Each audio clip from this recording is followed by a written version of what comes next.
Here's the puzzling question that you might frequently see on the test. The sum of all the ages of 4 family members is 85. What would be the sum of their ages together in 5 years? And you're presented with 4 different choices. Choice A, 90.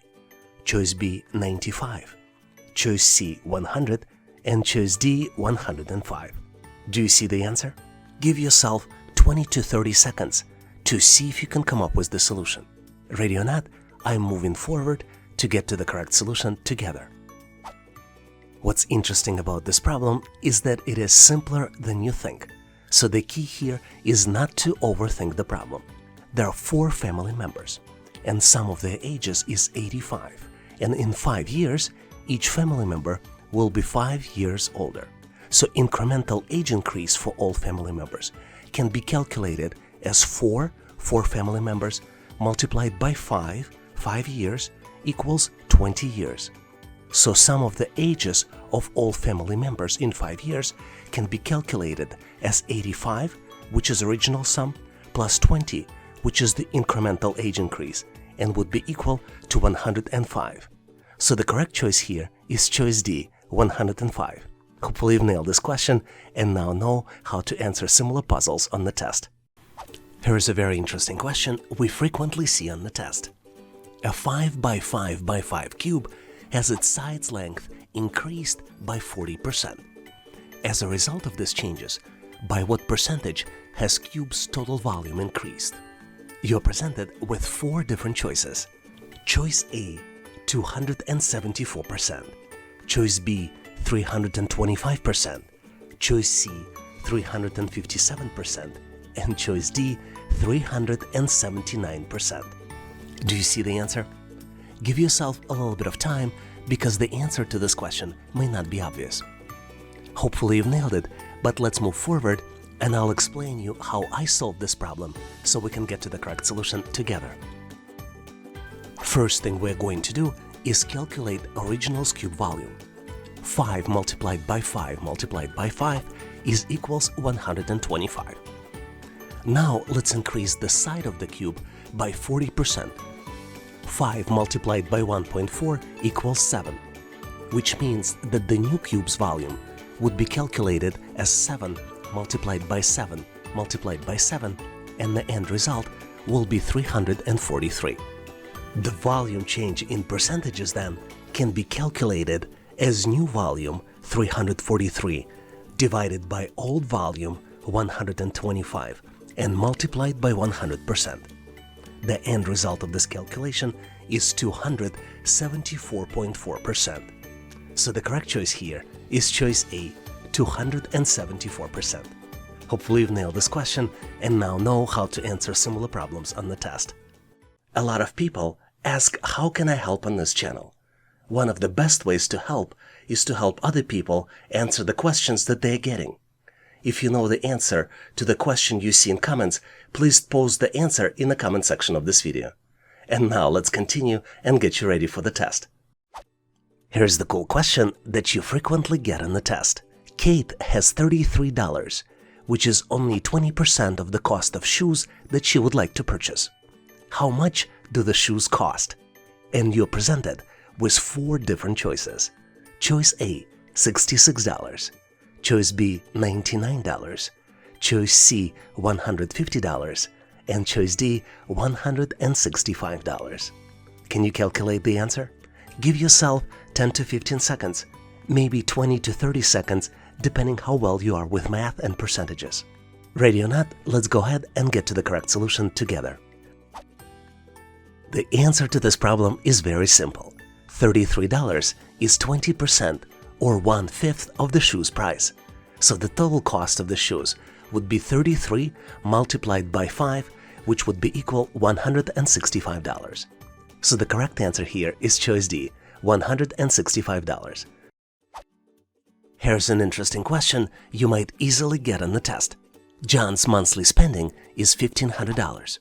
40% of his spending goes toward utilities, and the amount that he spends on heating and electricity is 15% more than what he spends on utilities. How much does John spend on things besides heating electricity, and utilities. You're presented with 4 different choices. Choice A, $210. Choice B, $220. Choice C, $230. And choice D, $240. Do you see the answer? Give yourself a little bit of time to see if you can calculate the solution. The correct answer here is choice A, $210. Do you know how to get to this answer? If you figured it out, please make sure to post your answer in the comment section of this video. Thanks for participating and good luck! Here's a very interesting question you frequently see on the test. You're presented with 3 triangles. Each of the corners of each triangle has numbers. For example, first triangle has number 18 on the top, numbers 4 and 2 at the bottom, and number 3 in the middle. Second triangle has numbers 56, 6 and 1, and number 8 in the middle. Third triangle has number 104 on the top, number 8 in the middle, number 5 in the bottom left corner, and 1 missing number in the bottom right corner. You need to calculate the missing number. You have 4 different choices. Choice A, 9, choice B, 10, choice C, 11, and choice D, 12. Do you see the answer? Give yourself a little bit of time to make sure you can come up with the solution. Ready or not, I am going to move forward so we can solve this problem together. As usual, my advice to you, always look for patterns. And in this particular problem, the pattern is that the top number divided by the sum of the bottom 2 numbers is equal the middle number. Let's look at the example. For example, 18 divided in parentheses 4 plus 2 would be an equivalent of 18 divided by 6 and would result in 3. 56 divided by the sum of 6 and 1 would be an equivalent of 56 divided by 7 and would equal 8. Which means that we can build a formula.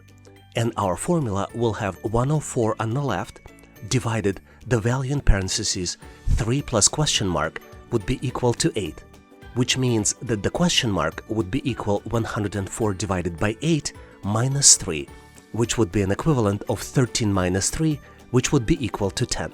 So the question mark equals to 10, and the correct answer is choice B, 10. Hopefully you've nailed this question and now know how to answer similar problems on the test. And now, here's the question for you to practice. You're presented with triangle, which is broken down into 3 equal horizontal parts. On the left side of the triangle, you see numbers 8, 4, and 3 if you go from the bottom to the top. And on the right side of the triangles, you see numbers 2, 6, and 1 number is missing. You need to select missing number from 4 different choices. Choice A, 6, choice B, 10, choice C, 7, and choice D, 2. Give yourself a little bit of time to see if you can come up with the solution. If you figured out the solution, please make sure to post your answer in the comment section of this video so I can give you my feedback. Thanks for participating and good luck! I wanted to ask you for a favor. There are a lot of people that you might know that would benefit from this content. Would you be able to share this content with them? Unless, of course, you're driving. Then you can do it right after you get off the car. Thank you very much. I really appreciate it. And now let's continue and get you ready for the test. Here's the question you might frequently encounter on the test. John's monthly spending is $1,500. 40% of his spending goes toward utilities, and the amount that he spends on heating and electricity is 15% more than what he spends on utilities. How much does John spend on things besides heating, electricity, and utilities? You're presented with 4 different choices. Choice A, $210. Choice B, $220. Choice C, $230. And choice D, $240. Do you see the answer? Please feel free to pause this video and think how you can calculate the amount, because the answer may not be obvious. Ready or not, I am going to move forward and teach you how to do calculations so we can get to the correct solution together. Let's first look at the factual information. Total spending is $1,500, and spending categories that we've learned about are utilities, heating and electricities, as well as others. Because there are 3 spending categories, let's calculate the values in each one based on the data that we have. To calculate the amount spent on utilities, we need to multiply 1,500 by 0.4, and the end result of this is $600. Heating and electricity bill is 15% more than utility spending. So to calculate heating and electricity, we need to multiply 600 by 1.15, and the end result of this would be $690. To calculate utility, heating and electricity spending together, we need to add 600 and $690. And the end result of this calculation will be $1,290. So the other spending category would be calculated as a subtraction of $1,290 from $1,500 and would be equal of $210. So the correct answer here is choice A, $210. Hopefully you've nailed this question and now know how to answer similar problems on the test. Here's the practice question for you. Kiara walks at the constant speed of 5 miles per hour. Olivia starts walking at the same time as Kiara, but starts 4 miles behind her and walks at the constant speed of 8 miles per hour. How long will it take Kiara to catch up with Olivia? And you have 4 different choices. Choice A, 50 minutes. Choice B, 60 minutes. Choice C, 70 minutes. And then choice D, 18 minutes. Please give yourself a little bit of time to see if you can come up with the solution. The answer to this problem is not obvious. But if you came up with the solution, please make sure to post it in the comment section of this video so I can give you my feedback. Thanks for participating and good luck. Here's the cool question that you frequently get on the test. You're presented with 4 different letters, and you need to guess the word using all letters presented. The letters we have are W, O, B, and L. Can you guess the word? Give yourself 10 to 15 seconds to see if you can come up with the answer. Ready or not, let's go ahead and reveal the solution.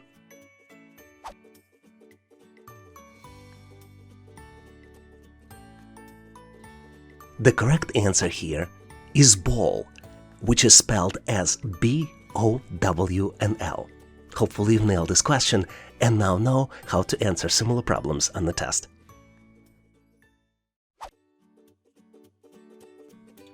And here is the practice question for you. You're presented with 3 full expressions, and you need to calculate missing number in the 4th expression. Here are 3 full expressions. 18 by 3 equals 27. 12 by 4 equals 12. 22 by 8 equals 32. And you need to calculate the result of 12 multiplied by 9. You have 4 different choices. Choice A, 34. Choice B, 36. Choice C, 38. And choice D, 40. Do you see the answer? Give yourself a little bit of time because the answer may not be obvious. I'm going to give you a quick hint. Do you know why it's always 2-digit number multiplied by 1-digit number? The correct answer here is choice B, 36. If you figured it out, please make sure to post your solution in comments. Here's a cool question which you frequently see on the test. You're presented with 2 cubes. One cube has side length equal 1 unit, and second cube is a larger cube and it has side length equals 3 units. So the question is, how many small cubes can fit into the large cube? And you have 4 different choices. Choice A, 9. Choice B, 18. Choice C, 27. And choice D, 81. Do you know the answer? Give yourself a few moments to calculate it. Maybe 20 to 30 seconds. This is about as much time as you get in the real test. Ready or not? Let's go ahead and get to the correct solution together. To solve this challenge, you need to visually imagine how many small cubes can fit into one side of the larger cube. And the answer is that 3 small cubes can fit on each side of the large cube. And since cube is 3-dimensional, the number of small cubes that can fit into the large cube can be calculated using the formula 3 multiplied by 3 multiplied by 3, which is equal 3 cube. That's where the word cube might be coming from, which equals 27. Since cube is 3-dimensional, the number of small cubes that can fit into the large cube can be calculated using the formula 3 multiplied by 3 multiplied by 3 equals 3 cubed equals 27. So the correct choice here is choice C, 27. Hopefully you've nailed this question and now know how to answer similar problems on the test. A lot of you are interested and ask me, how can I help others? One of the ways you can help other people is by sharing the latest questions you see as part of the assessment test. And when you share, please make sure to also include how you answered them. Please share the question you recently encountered in the comment section of this video. And if you know the answers, please share them as well. And now let's continue and get you ready for the test. Here's an interesting question you may need to know not just for the test, but also if you're trying to rent the house. 5 college students together rented a house. One of them decided to move out earlier, and now their rent would be $260 higher for each remaining tenant. What is the cost of the total rent, considering the rent is shared equally among students? And you're presented with 4 different choices. Choice A, $5,200. Choice B, $3,120. Choice C, $2,600. And choice D, $2,340. Give yourself 20 to 30 seconds. Maybe pause this video to see if you can come up with the answer on your own. Let's go ahead and solve this challenge together. One of the easiest ways to solve this challenge is to create a formula. Let's start by defining a variable, and we will define this variable as S, which would represent an initial split rent for 5 students. So, using this formula, we can calculate the total house rent as 5 multiplied by S, which means that after one student left, the total house rent could also be calculated as 4 multiplied and then the value in parentheses S plus $260. Using both approaches, we can create an expression. 5 multiplied by S equals 4 multiplied and then the value in parentheses S plus $260. Once we simplify it, we'll get to the equation 5S minus 4S equals $1,040, which means that the S equals $1,040, which represents initial one student rent. To calculate total house rent, we need to multiply 5 by $1,040 and the result will be $5,200. So the answer is choice A, $5,200. Hopefully you've nailed this question and now know how to answer similar. I have a question for you. Have you considered subscribing to online training for everyone? We focus on helping you not just to get ready for assessment test, but using our materials, you can also improve your concentration, IQ, and brain power. And we're having a lot of fun along the way in this process. Thank you for considering, and now let's continue and get you ready for the test. Here's an interesting question we frequently see on the test. Kiara walks at the constant speed of 5 miles per hour. Olivia starts walking at the same time as Kiara, but starts 4 miles behind her and walks at a constant speed of 8 miles per hour. How long will it take for Kiara to catch up with Olivia? You're presented with 4 different choices. Choice A, 50 minutes. Choice B, 60 minutes. Choice C, 70 minutes. And choice D, 80 minutes. Do you see the answer? Give yourself a little bit of time and think about all possible combinations. Ready or not, let's move forward and get to the correct solution together. One important consideration to help you solve this challenge is that the speed for both Kiara and Olivia is presented in miles per hour, but answers are in minutes.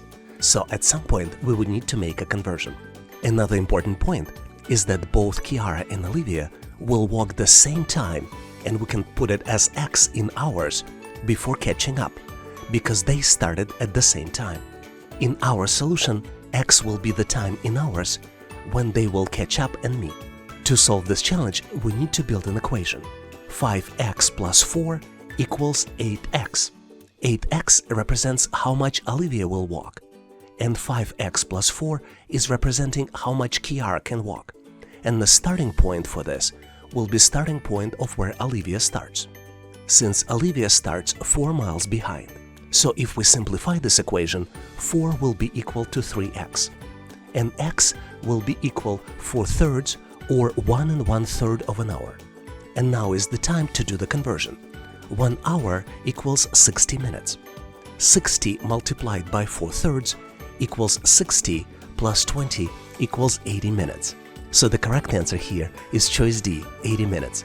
Hopefully you've nailed this question and now know how to answer similar problems on the test. I would like to ask you to participate in our daily assessment test challenge. I post new question every day in the community tab of YouTube channel and give you an opportunity to answer it and try it. And I post answer in comments next day. So please make sure to check it out to test your knowledge. And now let's continue and get you ready for the test. Here's a cool question you frequently see on the test. You need to calculate the question mark. And you're presented with the 3-layer pyramid. On the bottom layer, you have numbers 8 and 2. On the middle layer, you have numbers 4 and 6. And in the top layer, you have numbers 3, and on the other side of the pyramid, you have a question mark. And this question mark can be one of those 4 values. Your choice A is 6, choice B is 10, choice C is 7, and choice D is 2. Do you see the answer?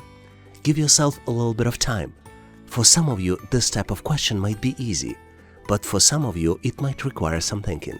So feel free to pause this video to see if you can come up with the solution. Ready or not, let's go ahead and get to the correct solution together. As you might have figured out, the key to solve these types of challenges is always look for patterns. And if you look closely, each row adds up to 10. And vertically, values also add up to 15. So the correct answer here is choice C, 7. Hopefully you've nailed this question and now know how to answer similar problems on the test. Can you tell us how many questions did you answer correctly? Please make sure to post in the comment section of this video to share with others. And now let's continue to get you ready for the test. Here's an interesting problem from the real test. You're presented with 3 full expressions. 18 by 3 equals 27. 12 by 4 equals 12. 22 multiplied by 8 equals 32. And you need to calculate missing number in the expression 12 multiplied by 9. You have 4 different choices. Choice A, 34. Choice B, 36. Choice C, 38. And choice D, 40. Do you see the answer? Give yourself a little bit of time as the answer may not be obvious. But in the end, I'm pretty sure you will figure it out. I'm gonna give you a quick hint. Take a look and see why there are 2-digit number multiplied by 1-digit number. How can you make it work in your advantage? Let's go ahead, reveal the answer, and get to the correct solution together. Even though mathematically our sample expressions are not correct, for example, 18 by 3 is not equal 27. If you multiply each digit separately and add results together, you will get to the result you need. For example, 18 by 3 should be processed as 1 multiplied by 3 in parentheses plus 8 multiplied by 3 in parentheses, which would be equal 3 plus 24 and which would be equal to 27. In a similar way, 12 multiplied by 4 can be calculated as a result of 1 multiplied by 4 in parentheses plus 2 multiplied by 4 in parentheses would be equal 4 plus 8 and would be equal to 12. And in very similar way, 22 multiplied by 8 would be result of 2 multiplied by 8 in parentheses plus 2 multiplied by 8 in parentheses, which would be 16 plus 16, which would be equal to 32. So to calculate the answer of 13 multiplied by 9, we would need to multiply 1 by 9 in parentheses and add to 3 by 9 in parentheses, which would be sum of 9 and 27, and the end result would be equal to 36. So the correct answer here is choice B, 36. Hopefully you've nailed this question and now know how to answer similar problems on the test. And now I have a practice question for you. You need to determine which item comes next in the sequence. You're presented with 3 large squares. Each large square contains 9 small squares inside. and small squares are of a different color. And the fourth square is missing. And you have 4 different choices to choose from. Choices A, B, C, and D. Do you see the answer? Give yourself 10 to 15 seconds to see if you can come up with the solution. And make sure to post your solution and your rationale in the description section of this video. This way I can give you my feedback. Thanks for participating and good luck. Can I ask you to do me a favor? If you know someone who is getting ready for the interview or assessment test, please share this video with them.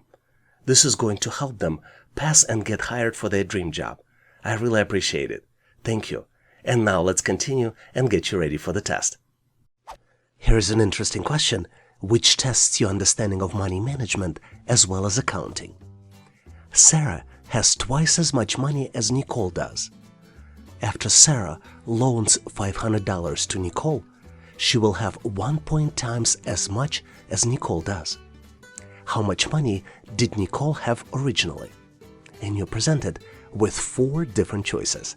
Choice A, $1,000. Choice B, $1,500. Choice C, $1,800. And choice D, $2,500. Can you calculate the answer? Give yourself 20 to 30 seconds. Maybe pause this video and give yourself as much time as you need. Let's go ahead and move forward to get to the correct solution together. The best way to solve this challenge is to assign a variable to what Nicole had originally. If we assume that Nicole had originally N dollars, then Sarah will have twice as much, meaning 2 multiplied by N, or 2N. That means that after the transaction, when Nicole received additional money from Sarah, Nicole had N plus $500, and Sarah had 2N minus $500. Based on this information, we can build an expression. 2N minus $500 equals 1.5 multiplied in parentheses N plus $500. Let's go ahead and simplify this expression. We will get to the result of 2N minus $500 equals 1.5N plus $750, which means that 0.5N equals $1,250.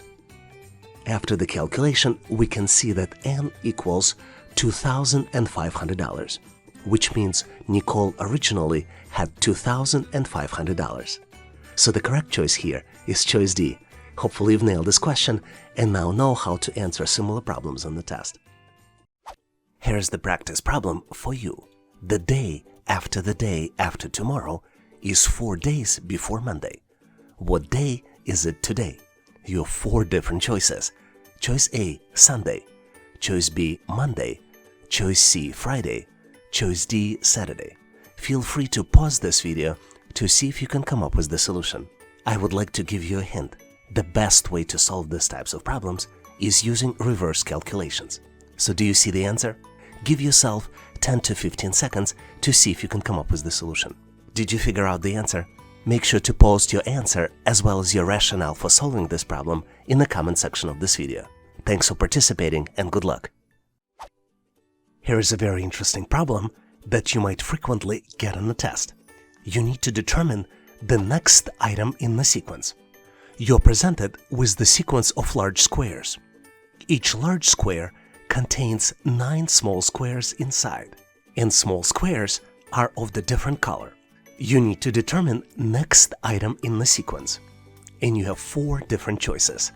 Choices A, B, C, and D. Do you see the answer?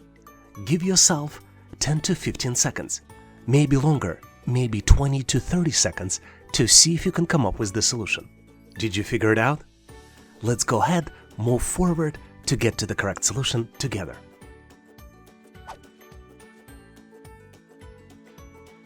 As always, my advice to you, look for patterns. And determining the pattern is key to solving this particular problem. What you need to know to answer this particular question is that blue shape moves within the row of the larger shape.